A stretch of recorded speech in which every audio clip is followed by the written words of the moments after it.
Well, good afternoon, ladies and gentlemen. I'm Mark Hine. Just completing my second year of my foundation degree in marine science at Falmouth Marine School. And as you can tell, if I move about, you can't hear me quite so badly. Well, my second year project, it was involving looking at some of the scientific survey equipment that can be used, has been used, and sometimes has been rejected as well by students and scientists alike.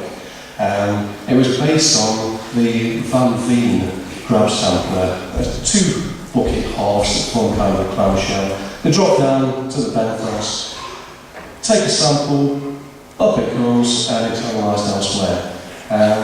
The design goes back to 1933, but was actually a development of the Peterson design of 1930. And over the years, there have been various developments, including the Young, the Ekman. They all have a different purpose, but the most predominant one in marine science is the Van Veen type.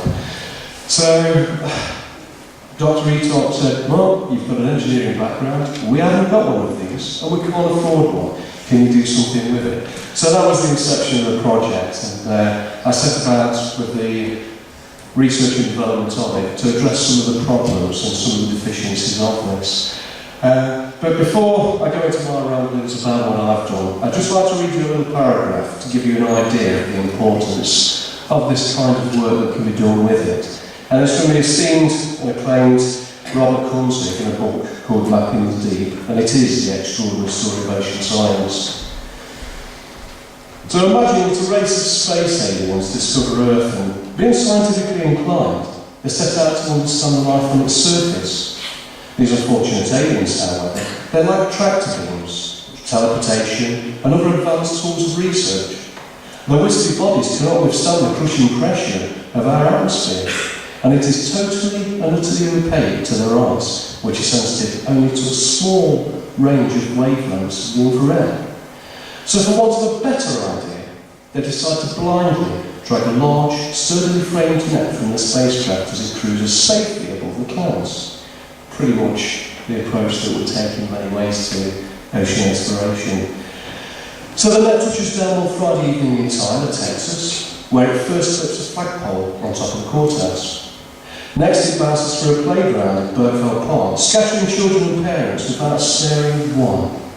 It collects a dog that is studying a soup bowl on College Street, and it slips into a backyard a few blocks later, picking up an azalea bush, a clothesline bearing assorted lacy underwear, and a patch of lettuce with its associated rabbit.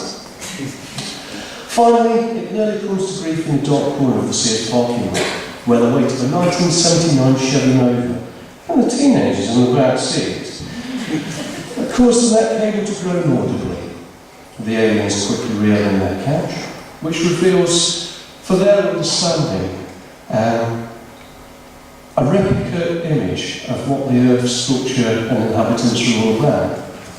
Sadly, to them, it revealed one quadrupedal carnivore, one quadrupedal herbivore with food, associated with serious shell fragments, and a large metal-crusted animal, the Nova, whose source of food remains obscure, but which seems to be serviced by remarkably sophisticated intestinal symbionts. And that's pretty much the approach that we could take to ocean exploration. And it's funny, just as Steve Burns was saying earlier about there are more people that have actually been to space than have rowed across the Atlantic. There are more people that have walked on the moon than have actually been to the very bottom of the abyssal depths. So, Colin would just like to go through to the next slide. My interest in oceanography and ocean exploration stems back to being 4 years old. Go to my grandparents on a Saturday, and they've got this wonderful little device for those of you that are considerably younger than I. It's a bit like a pair of binoculars with a compact disc that you stick in, you press the button on the side, and you get all manner of different images. And for me, it was Jacques Cousteau, all the images from ocean exploration, and that stuck with me. And even today, I have a fascination for ocean exploration, and it comes back to this project here. You don't need a submersible to study the depths of the ocean. You don't even need scuba And we can do it with scientific equipment for surveys of students. So if you could get to the next one, please, Colin. So, rather than just being an engineering process for the project with a product at the end of it that have a benefit, looking at it scientifically, scientific statements. Can the theory and the hypothesis be rigorously checked and the experiment repeated? Well, obviously it has got to be built in a way that met an existing standard required of the industry. The Van Veen, as my example, it came in 3 different size categories which were substantiated within different surveys that are researched for the project. I decided to go for the category of 1,000 square centimetres, which is its actual sample footprint, as it were. The next one was, did the experiment answer the initial inquiry? So I've got to come up with an inquiry. What questions do you ask? In the scientific principle, the first one is, you ask a question. And similar to the principles of engineering, something happens. Well, it happens because something else has happened. But because it happens, something else will happen. So I needed to work that one out. And the next one was to do the statistics match the theory. So the next slide. So the questions I came up with were actually based on the deficiencies. As a Van Veen graph, the weight of the equipment, the maximum expected depth of the sample, the purchase cost, longevity of the sample. So I polled 15 MSc students and various industry professionals and said, hey, can I borrow one of these please to have a look at? I've got to make one. I want to see how it's been made. And I couldn't. And until actually meeting Neil Wood earlier on, the nearest I came to actually acquiring one to have a look at was one of the professors at Bangor University who said, hey, Mark, no problem. If you want to drive 600 miles with your budget to come up, borrow it, take it back down, use it so you can statistically compare one against another. And then bring it back up from there. And I realised, you know what, this guy is just, it's made me realise that borrowing one isn't going to be as important as what he said. We've got 3 under the bench gathering dust because they're considered obsolete. They're inefficient. They weigh too much and restrict sampling possibilities for our students. And by God, are they prohibitively expensive. For 1,000 square centimetre Van Veen, depends on whether you go to Ripley, whether you go to Van Walt, KC Denmark, Woods Hole Oceanographic, you're looking at just over £2,100 plus shipping, plus import duty. And when it gets here, you've got a weight issue.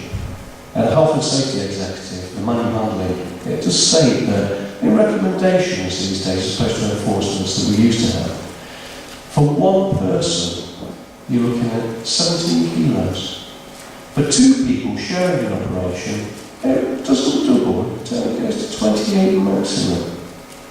So you're looking at more than 2 people to use a 23 or 24 kilo Van Veen, depending on the spine. That by the time you've taken a cut, if it's an efficient sample weight, you're looking at another 7 kilos. So you're looking at 2,100 plus your shipping, plus your import duty, and then the students can't use it because it's outside of risk assessment weight limits to run with manual handling recommendations. So that kind of explained why I struggled so much to try and borrow one to look at. I had no idea what the activating mechanism was or how it actually worked. And so these were the questions that I found addressed the problem. And if Colin could go over to the next one, please. This was my vision. To try and produce a benefit graph. And it needed to be capable of meeting agency recommendations for weight, exceeding the durability of some of the galvanised steel options which were cheaper, meeting a 10 centimetre sampling depth requirement, if possible. That was the hypothesis that I sort of put on it. I like round figures. I'd aim for 10 kilos if possible and 10 centimetres if achievable. Didn't know if they were at that point. It needed to be practical to manufacture in small batches, so if it was actually possible to achieve these targets, it had got to have a place in the marketplace that helps students in the future. That that in itself would enable more surveys to be taken in education. So I started out with a bunch of plates of various thickness and shape and the likes. And actually, I went to a really good company, Laser Masters, just outside of the group.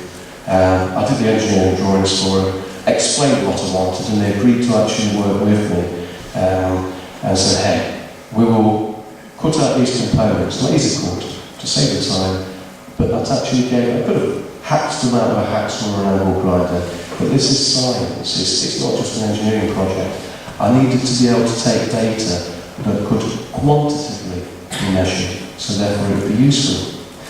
In order to do that, everything had to be exact. So the plates were cut out. And I'm not going to bore you with oxidation, backgassing, heat distortion, all these kind of things. It's a lot of metallurgy that it's actually necessary engineering processes to be able to produce it and give some kind of quality assurance.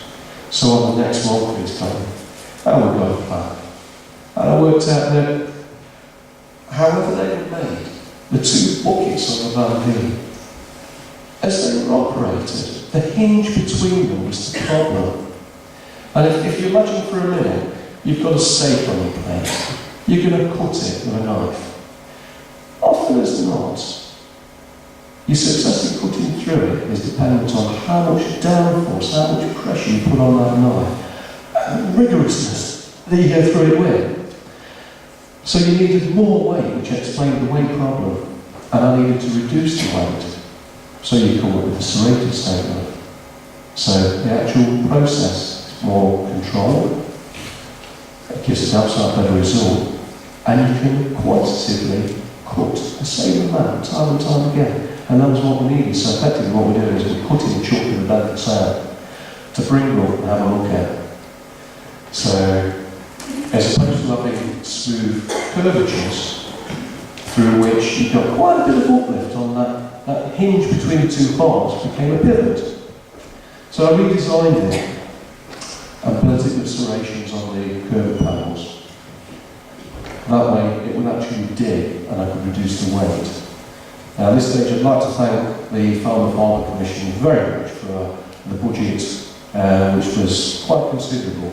I put quite a bit towards it, but the developmental process requires, sometimes you've got to step back and go, hey, I tried that, it didn't work. And the whole process was actually more rewarding for the knowledge based on mistakes and having to go back to square one. So on the next slide, we've got the assembly process. You can see the serrations. I'm not going to do a lot still that does across it. So I have to shout a bit, but you can see there are actually 22 micro ridges in each bucket. Now, in order to get a balanced drop, where it's not going to swing uncontrollably, and that's going to disturb the sediment, and you're looking at, if you want to look at invertebrates, if you want to look at mollusks, if you want to look at dairies, any of these things, usually the burrowing organisms in the sediment, they live within the top 4 centimetres. So the last thing you need is something unbalanced, swinging, causing disturbance. And they're going to go out, but it's coming again. Boom. So you just pull up one again. In the next one column, you can see that the quality control was quite an issue. But I put 500 micron stainless steel mesh inserts in.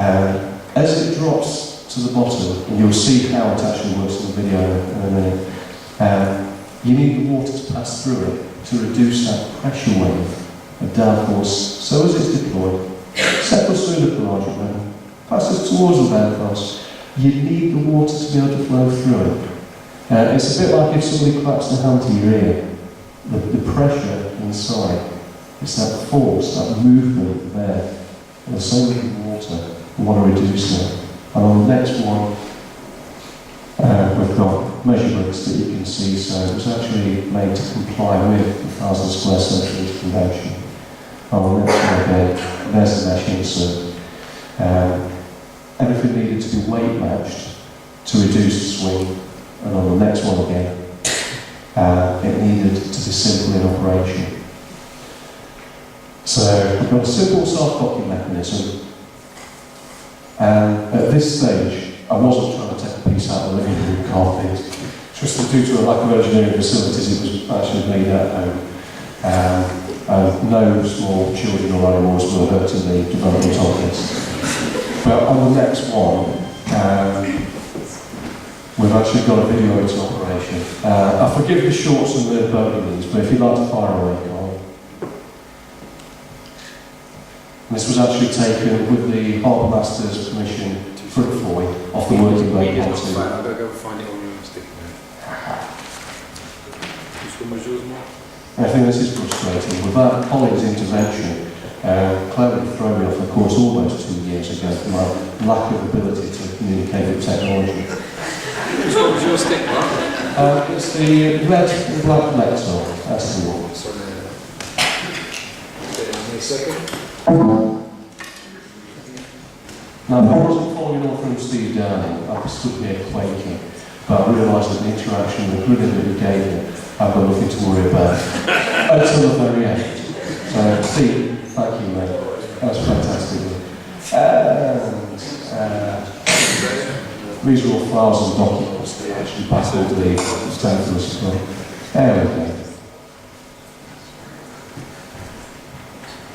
A word of warning, that's a 3-second warning. If you don't like Green Day, plug your ears down and just watch the movie. You will come up. I noticed your CV up there, Mark. Yes, thank you, Frank. I did remove the sarcastic remarks out of it about unsuccessful website and leaving it in. It's called copy and paste. It's just get the scissors and put it on the paper copies. Wait a minute. Is that the customer? Is it that one? Video is that. That's the one. Thank you. I knew we missed it earlier yesterday. This isn't actually a reflection, guys, on Colin's ability. It's the pressure that we've all put him under for the last 2 years. Yeah. He did feel like he was like, this will be better.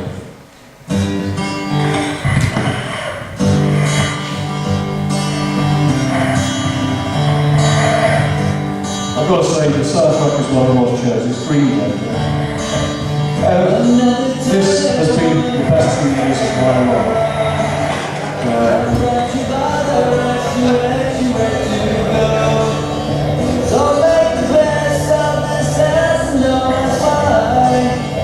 It's approaching the bedcross. In a moment we'll see it's actually landed. There's actually very little disturbance to the sediment we're in the top 4 centimetres. And literally to retrieve it and operate, it's only one movement. You literally just pull it back up. This is where the manual handling thing comes in. I've got a spline actually, and I managed to one-handed retrieve it back up. So if you pull it in like that, with a payload, students and other clients can use it too.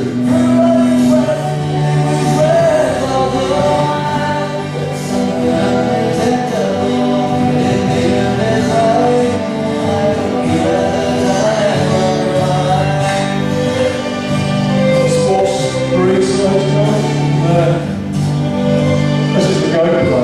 Get one on your boards.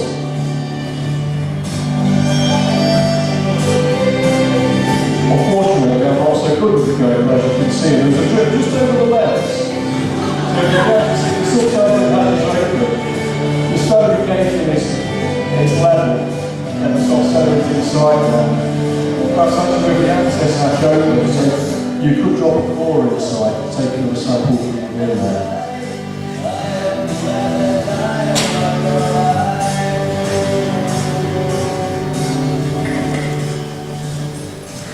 I wasn't prepared to wear the one he had today, but I thought it would come on.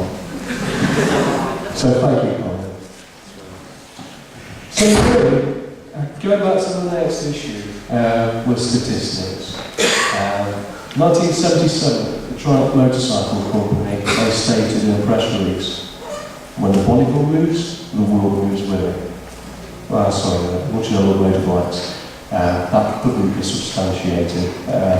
It didn't mean that the Coriolis effect was affected by the backdraft from the exhaust or the torque through the engine created the Earth to spin off its axis. So I can't make a statistical statement here on efficiency without having run exactly the same 30 samples or surveys, side by side with an actual 1,000 square centimetre value. But this is the data that are collected from those samples. And instead I have to correlate it to research that other scientists and organisations have come up with. And of all their work, the most informative, which I used to try and balance things, it gave a maximum mean depth of sample of between 7.5 and 8 centimetres of depth. As you can see, and mine actually came out to 10.92. So I was pretty pleased with that. And whilst that's not a statement of statistical significance comparing one to the other, what I can say categorically is that for the weight, you can't use a Van Veen 1,000 square centimetre with marine science students, but you can with a High-Mark oil. You can't afford a Van Veen 1,000 square centimetre. Otherwise we'd have one, and I wouldn't have had a problem in borrowing one from another college. But with the materials costs, considering the factoring in, manufacturing, so that I'm not tied up making them, even though I could produce these, we'd be looking at, in the region of £795. That puts them on the marketplace, having done all the research, under £1,250.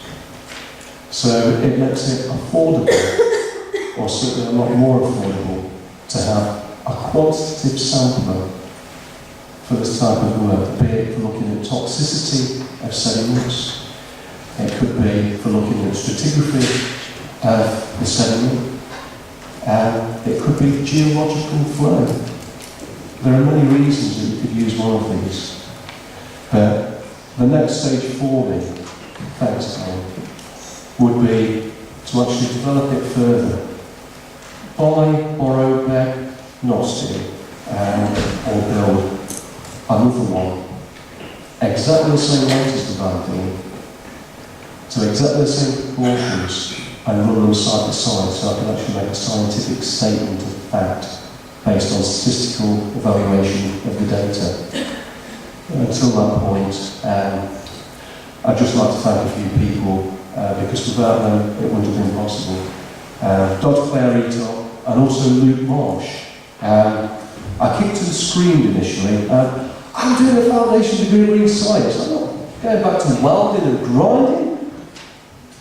Almost missed a trick there because without a foundation degree, nobody would listen to my claims. I've made this, and it works because. So thank you very much, Claire, and to Lou. Posthumously to Craig Lincoln for allowing me to submit technical drawings for them to delay the process. Now, in doing that, kind of symbiotic relationship there being that he's got all the software that's programmed from those drawings so these can be manufactured without having to go through the development costs again. Templates are there. And also Mr. Ken Whittemore from Bristol Marine. Never been afraid to ask questions. I went out with him when they were fetching the data boys back in from the Val dredging project. And I saw one thing that was phenomenal. There was a shackle on a chain link that was 316 stainless steel, and it was almost gone with corrosion. So I realised that you've got to look further into the metallurgy before making anything. Because will it do what you want is one question. Will it last is the next one. So that was a valuable insight.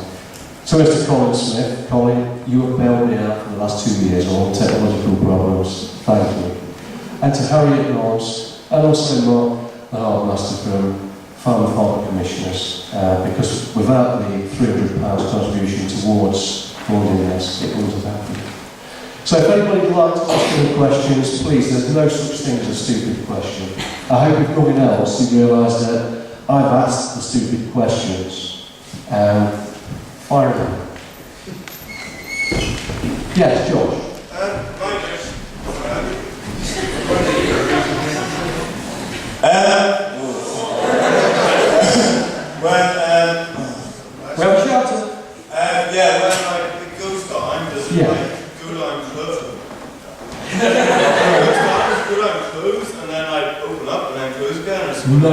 actually set it open, so it's with the two bucket halves that hinge, where the Van Veen hinge became a pivot and they actually lost depth of the sample. It hit the floor and it would start to rise up as well as close. So the idea is you open it, you put a lever up which has got an angled slot in it so it's self-locked. You take the tension on the rammer and you literally just lower it down. When it hits the bottom, the settling of it, the angle of 15 degrees of the stainless steel arms causes the shackles to drop. That activates it by the drop bar moving over, and then literally when you pull it back in, it self-closes. Now that's the bit where it actually needed to dig, and not rely on weight. Cool, thank you. Yeah, Mark, what's the depth you got the GoPro to? Sorry? The depth of the GoPro, how deep did you go down? Well, I went to 18 metres for all of these 30 samples. That was off a working boat pontoon invoice, so but obviously you've got a fixed point there. But I always made sure that I took the samples when it was high tide plus 2 hours, so that you'd actually got a current flow. Because there's no good be saying, hey, in still water, this works fine. If you're out in the boat using it, taking samples, you needed to know that it wasn't going to be affected adversely, or any adverse effects on it were within manageable constraints. Mark, did you try using the grab on different sediment types, and if so, what was the response? Yes, initially, all the research led me to believe that the Van Veen isn't suitable for a sandy bottom. So, I've not been moving again, I'm a bit shit. Sorry for that, come on. I've not got that happening. But the ironic thing was, I dropped it over a sandy bottom to test that. One of the concerns was going to be the distribution and the evenness of the distribution of the sample. Hence the photos of the sapling flap open. Now the ironic thing was it was heavily reduced. The maximum mean depth I could take varied significantly on the sand itself. So for the working boat pontoon in Foy, it was 4.2 centimetres, but it was still even, the layering of it.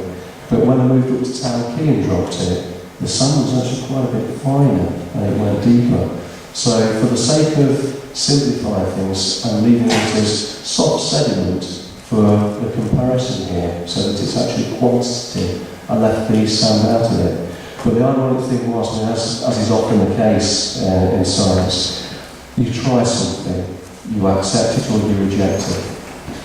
You move on and try something new, and you're back to square one, wondering, asking questions. And last night was the first time I thought, what I'll do is, I'll get flipping great big Tupperware box, fill it with sediment, and then I could give you guys demonstrations live. Then I realised, no, that's going to smell the place out.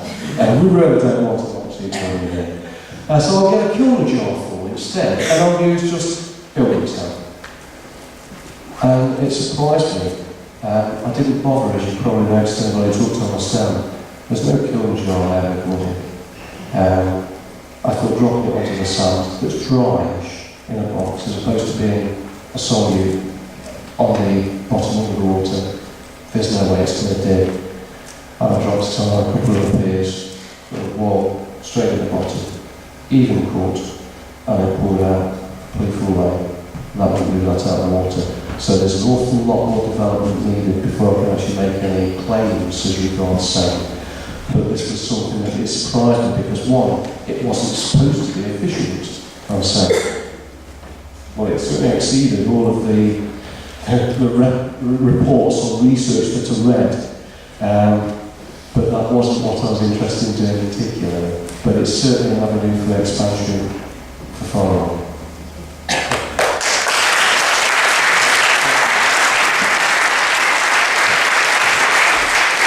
The second prize is innovation, and this is a shared award, and it's been awarded jointly to Jess Hines for her seal research and Mike Hines for his benefiting the crowd.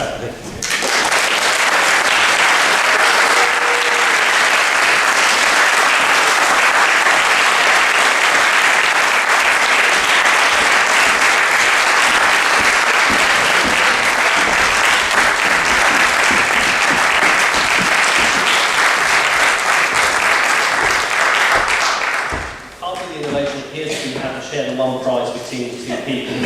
I'll pass it across to you jointly. I'm sure if you see Harriet, she'll sort it out as she does most things. So, congratulations.